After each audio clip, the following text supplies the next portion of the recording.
आजच्या ब्लॉगमध्ये पुढारी कोल्हापूर कार्निवाल येथे आलेला आहे मी. हे बघा चंगू आणि हे मांगू कार्निवलसाठी आम्ही आलेलो आहे. आजचा स्पेशल संडे म्हणजे कार्निवलला. बघा कार्निवलसाठी किती गर्दी आहे बघा. कोल्हापूरमध्ये फर्स्ट टाईम पुढारीनं आयोजित केलेलं आहे कार्निवल. बघा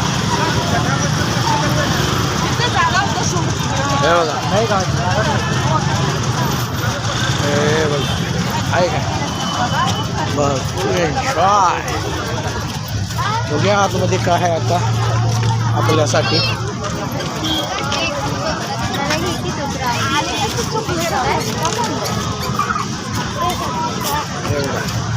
हो वा हे बघा त्याला कुठला तरी स्पॉट खाली हे बघा बघा तुम्ही बघा मस्तच लाईटिंग केलेलं आहे कार्निवलसाठी. ओके